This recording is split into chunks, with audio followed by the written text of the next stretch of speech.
Simple linear equation, multiple linear equation এবং logistic equation, এই তিনটে জিনিস আমরা দেখব। First of all, y equal to mx plus c, এটা কি সরলরেখার ইকুয়েশন, যেখানে x হচ্ছে ইন্ডিপেন্ডেন্ট ভেরিয়েবল, y হচ্ছে ডিপেন্ডেন্ট ভেরিয়েবল, m হচ্ছে ঢাল, c হচ্ছে কনস্ট্যান্ট একটা ভ্যালু, যেটা x এর ভ্যালু দিয়ে y এর মানটা বের করি। এই জিনিসটাই আমরা ফর এক্সাম্পল এটা x অ্যাক্সিস, এটা y অ্যাক্সিস, x এর একটা মান নিছি, x এর একটা মান আসার y এর একটা মান পাইছি, মান দিয়ে আমরা ধরো আমরা প্লট করছি, প্লট করে আমরা এরকম অনেকগুলা ভ্যালু প্লট করে আমরা সরল লেখা পাবো। এই জিনিসটাকে আমরা লিনিয়ার ইকুয়েশনে শিফট করব। কীভাবে করবো? y is equal to B naught plus B one X, এই জিনিসটা এই বি নট হচ্ছে এই সি, বি ওয়ান হচ্ছে এই এম, এক্স হচ্ছে যেটা। আমাদের উদ্দেশ্য কী হবে? আমাদের উদ্দেশ্য হবে এই বি নট বি ওয়ান এবং ইকুয়েশনটাকে মেনলি বের করা এক্স এবং ওয়াই ট্রেন করার মাধ্যমে। ওকে, তাহলে এটা হচ্ছে আমাদের যেমন ইনকাম এবং এজ দিয়ে দেখানো হয়েছে। আমরা ইনকাম বের করতেছি এজের উপরে বেস করে, তাহলে বি নট এটা কনস্ট্যান্ট ভ্যালু, আর বি ওয়ান যেটা B naught constant value, B one হচ্ছে ঢাল, আর এজ হচ্ছে আমাদের ইন্ডিপেন্ডেন্ট ভেরিয়েবল। এই বি ওয়ান কী করবে? এজের মানকে হ্রাস বা বৃদ্ধি করবে। মাল্টিপল লিনিয়ার ইকুয়েশন, লিনিয়ার ইকুয়েশনে কী দিয়েছিলাম? B naught B one age, এজের মান যদি আমি এক্স ওয়ান ধরি, তাহলে আরেকটা যদি কী বলে ইন্ডিপেন্ডেন্ট ভেরিয়েবল থাকে, তখন কী হবে? B naught B one X one, B two X two, সেইভাবে যেটাই করা হয়েছে B naught age B two degree, অর্থাৎ আমাদের ইনকাম যেটা আছে এজ এবং ডিগ্রি দুটোর উপরে ডিপেন্ডেন্ট থাকে। ওকে, এখন এখানে এক্স টেস্ট ওয়াই টেস্ট চারটা বাজে ভাগ, এই বিষয়টা মিলিয়ে দেখানো হয়েছে। আর লজিস্টিক ইকুয়েশন, লিনিয়ার ইকুয়েশনে কী হইতো? যে ডাটাগুলোকে আমরা একটা লাইনের মাধ্যমে দেখাইতে পারতাম, প্লট করতে পারতাম যে হ্যাঁ এই লাইনের ডাটাগুলোকে ডাটাগুলো দিয়ে এই লাইনটা যাচ্ছে, অথবা ডাটাগুলো এই লাইনের কাছাকাছি। কিন্তু ধরলাম ডাটাগুলো এইখানে এক ধরনের ডাটা পয়েন্ট আছে, এইখানে এক ধরনের ডাটা পয়েন্ট আছে। এখন কি আমি একটা দুইটার মধ্যে যে কোনো লাল কলমে দেওয়া আছে, যে কোনো লাইন দিয়ে যদি দেখাই, আমরা কি ডাটাগুলোকে এই লাইনগুলো কি সবগুলো ডাটা পয়েন্ট দিয়ে যাবে? অ্যাকচুয়ালি কিন্তু যাবে না। এখন এই ক্ষেত্রে আমরা কী করতে পারি? আমরা এই ক্ষেত্রে দুইটা ডাটা পয়েন্ট, এই ক্ষেত্রে এই ডাটা পয়েন্টগুলোকে এই দাগ দিলাম, এই ডাটা পয়েন্টের জন্য এই দাগ দিলাম, জাস্ট আমরা এসের মতো করে যুক্ত করে দিলাম। এখন কিন্তু এই এস কার্ভ যেটা আছে, এটা কিন্তু সবগুলো ডাটা পয়েন্ট দিয়ে যাচ্ছে। এই এস কার্ভটা আমরা বলতে পারি যে সিগময়েড কার্ভ। আমাদের Y equal to one plus E to the power minus X, এটা হচ্ছে সিগময়েড ফাংশন। একে আমরা কী বলি? একে আমরা লজিস্টিক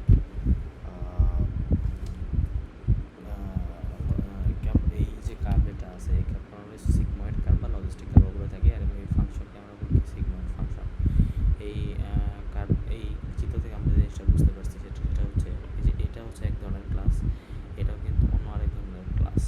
সো এটাকে যদি আমরা জিরো, এটাকে যদি আমি ওয়ান ধরি, তাহলে কি লজিস্টিক ইকুয়েশন আমাদের এই ক্লাসিফিকেশনের ক্ষেত্রে হেল্প করতেছে।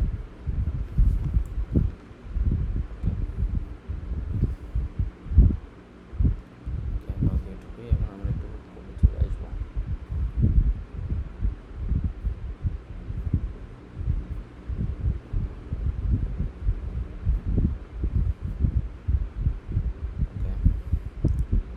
First of all, scale under data set থেকে কী করা হয়েছে? মেক ইকুয়েশনে ইম্পোর্ট করা হয়েছে। কেন? ডাটা সেটটা মেক করার জন্য এক্স ওয়াই ডাটা পয়েন্ট নেওয়া হয়েছে। এক্স ওয়াইয়ের ক্ষেত্রে independent variable, Y dependent variable নেওয়া হয়েছে। এক্ষেত্রে ফিচার্স যেটা আছে সেটা হচ্ছে একটা একটা কলাম, নয়েজ নেওয়া হয়েছে 5, এবং কাজটা করা হয়েছে 10,000 স্যাম্পলের জন্য। পরে সেই ডাটাগুলোকে জাস্ট কী করা হয়েছে? প্লট করা হয়েছে। এক্ষেত্রে কী করা হয়েছে? এই আমার ডাটা সেটকে ট্রেন টেস্টে ভাগ করবো, এক্স টেস্ট ওয়াই টেস্টে ভাগ করবো। টেস্টের সাইজ নেওয়া হয়েছে 20%, ডাটা 20% ডাটা টেস্টিংয়ের জন্য নেওয়া হয়েছে, 80% ডাটা ট্রেনিংয়ের জন্য নেওয়া হয়েছে। র্যান্ডম স্টেটের মান 0 রাখা হয়েছে, অর্থাৎ এই 0 নম্বরের জন্য কোনো একটা সিকোয়েন্স আমরা পাবো। পরবর্তীতে কী করা হয়েছে? লিনিয়ার রিগ্রেশনকে ইম্পোর্ট করা হয়েছে, এর একটা অবজেক্ট ক্রিয়েট করা হয়েছে এবং এক্স ট্রেন ওয়াই ট্রেনকে ফিট করা হয়েছে। পরবর্তীতে আমরা কী করছি? এক্স টেস্টটা রিগ্রেসরের মধ্যে পাঠিয়ে দিয়েছি, যেন আমরা কী করতে পারি? ওয়াই এর মানটা প্রেডিক্ট করতে পারি। এবং এক্ষেত্রে রিগ্রেসরটা score x test y test করা হয়েছে। এক্ষেত্রে মেনলি ব্যাক এন্ডে এই যে রিগ্রেসরটা প্রেডিক্ট এটা কাজ করতেছে, প্রেডিক্ট তাহলে এক্স টেস্ট চলতেছে, সেক্ষেত্রে আমরা কি ওয়াই পেড পাইতেছি। এই ওয়াই পেড ওয়াই টেস্টের সাথে মেনলি কম্পেয়ার করতেছে যে কতটুকু সিমিলার, সে প্রোগ্রাম বেস করে স্কোর দিতেছে। এক্ষেত্রে কী করছি কোএফিসিয়েন্ট এবং ইন্টারসেপ্ট যেটা আছে সেটা বের করছি, মানে মেইনলি ট্রেনিংয়ের মাধ্যমে কী করা হয়েছে কোএফিসিয়েন্ট এবং ইন্টারসেপ্টটা বের করা হয়েছে এবং ইকুয়েশনটা জাস্ট এই ইকুয়েশনটাও মানে ঠিক করা হয়েছে যেন আমরা পরবর্তীতে ওয়াই পিরিয়ডের মানটা বের করতে পারি। ওকে, পরবর্তীতে আমাদের অ্যাকচুয়াল ভ্যালু প্রেডিক্টেড ভ্যালু যেগুলো আছে সেগুলো বের করা হয়েছে এবং লেভেল শো করা হয়েছে, যেমন এই কমলা রঙের যেটা আছে সেটা প্রেডিক্টেড এবং নীল রঙের যেটা দেখতে পাচ্ছি সেটা হচ্ছে অ্যাকচুয়াল।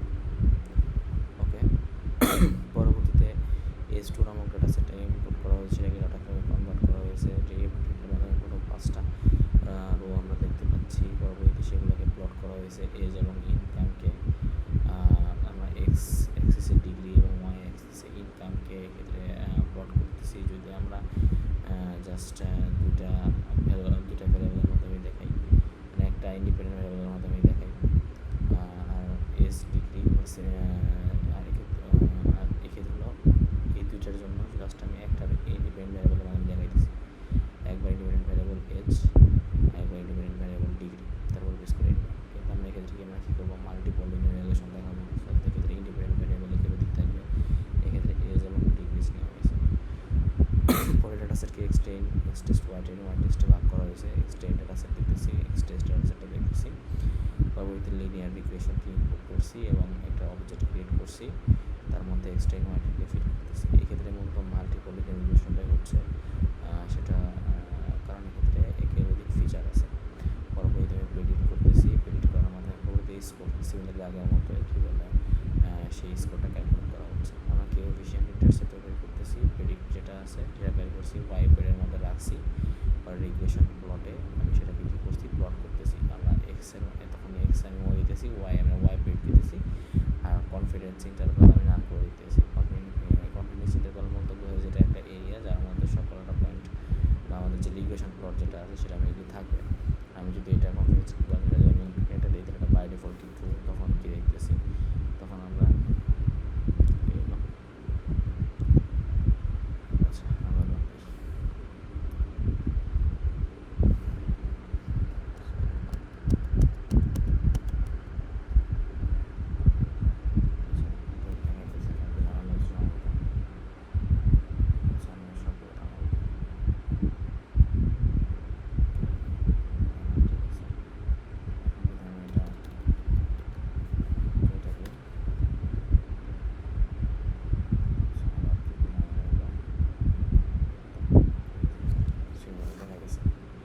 আগে সম্ভবত কোনো একটা ভ্যালু চেঞ্জ হয়ে যাবে, কারণ সেটা জানাটা না তার জন্য একটা ভ্যালু হয়েছিল। এখন আমরা কী দেখতেছি, এখন আমরা দেখতেছি যে মেইনলি আমরা এরিয়াটা দেখতে পাচ্ছি কনফিডেন্স ইন্টারভাল যে বাই ডিফল্ট ট্রু। এখন আমরা একটা লজিস্টিক রিলেশনের জন্য দেখবো, তার জন্য আমরা জবের সিএসবি ডাটা সেটটাকে ইম্পোর্ট করছি, ডাটা ফ্রেমে কনভার্ট করছি। পরবর্তীতে এই ক্ষেত্রে সেটাকে আমরা ডিএফএনের মাধ্যমে প্রথম 5টা রোটা দেখলাম। পরবর্তীতে এক্সের মধ্যে ইয়ার্স এবং ওয়াইয়ের মাধ্যমে এর মধ্যে রেজাল্ট লাগতেছে তার টার্গেটটা। পরবর্তীতে সেটাকে এক্সটেস্ট ওয়াই টেস্টে ভাগ করছি, ট্রেন সাইজ রাখছি 80%, আমি টেস্ট সাইজ 0.2 দিতাম, তারপরে এখানে সমস্যা ছিল না। লজিস্টিক রিগ্রেশন আমি একটা অবজেক্ট ক্রিয়েট করছি, তার জন্য অবশ্যই লজিস্টিক রিগ্রেশনকে আগে ইম্পোর্ট করে নিয়েছিলাম, তারপরে এটাকে ফিট করছি। পরবর্তীতে সেটাকে আমি কী করছি, সেটাকে আমরা ভ্যালুগুলো প্রেডিক্ট করতেছি। ওকে,